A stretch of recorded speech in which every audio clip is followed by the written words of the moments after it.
Diels-Alder reactions now. So these are really fun reactions to do. And once you get the hang of them, then they're fairly easy to do. Okay, so Diels-Alder reaction are conjugated reactions as well.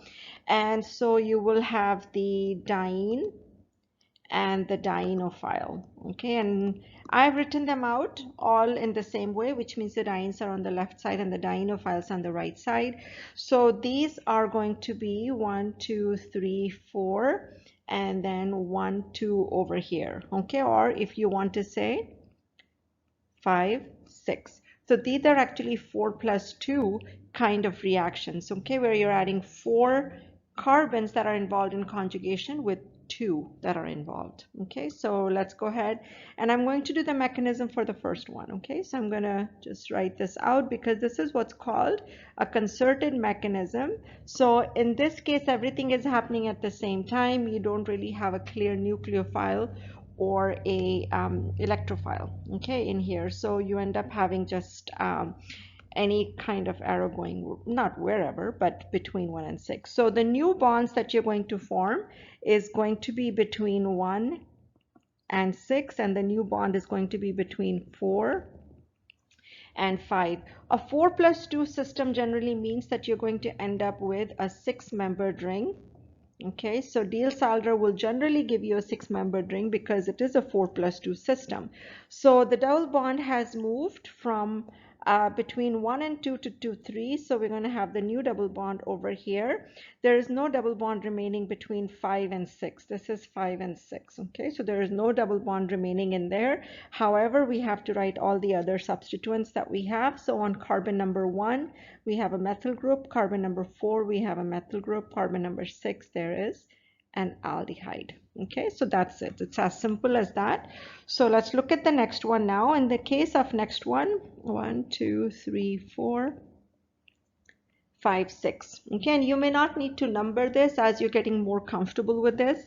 So the bonds that you're going to form is always going to be between 1 and 6, 4, and 5. So it's helpful to number, but as I said, eventually you may not have to do that. Okay, and so again, we are going to go ahead and draw the 6-membered ring.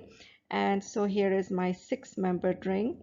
First of all, my double bond is going to be between 2 and 3. So that's 2 and 3 right there. So between 1 and 4, I have a carbon here. Okay, so between 1 and 4, I have a carbon. All right, and the 6th carbon, I have an aldehyde, and on the 5th carbon, I have an ester group. So let's talk about a few things over here. Okay, so first of all, let's look at the CHO and the ester group. They're actually going trans to each other. They're opposite each other. So I have to indicate that on the final product. Okay, so it doesn't matter which way I draw it out, but it has to be drawn that way. So here I'm going to have to draw this. So I will still get the enantiomer also, okay, for this one, because in the other one the CHO will be going behind. Okay, so you'll get both, and that's okay. That's not the problem. Okay, then you just have to show that the two groups are going on the opposite sides. Okay, that's the main thing. Now this structure that we have drawn is absolutely fine, and you can leave it like this also if you want to. On the other hand, if you really feel like a chemist and you're like, I think I want to do this one a little bit better, so in that case you can actually draw your structure like this, which is really the true representation of what this structure would look like in 3D. So here's the CHO, one going up, the other one going down.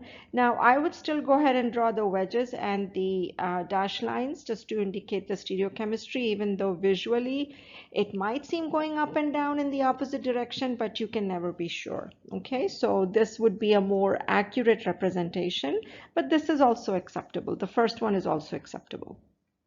All right, let's look at the next one now. And in case of the next one, 1, 2, 3, 4, 5, 6. So here you can see that between 1 and 4, I have 2 carbons that I have to join together. So this one, I'm going to go ahead and do like normally as I would draw out a 6-membered ring. So here is my 4+2 system that I would draw out. And because these are bicyclic systems, just like this one is bicyclic, this is bicyclic system, I have to draw it in a different way because that's what we really look like in 3D.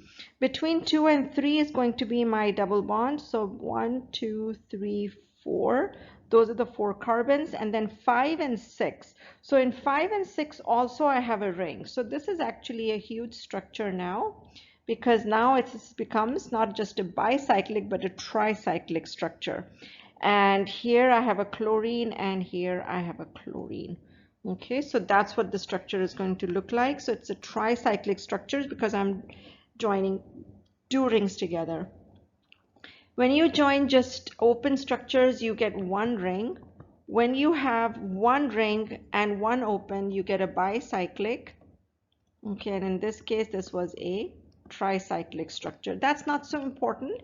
The important thing is the what do you call the 6-membered ring. Okay, and so you should be able to see the 6-membered ring everywhere. Okay, when you do the Diels-Alder reactions, you should have that in all your structures.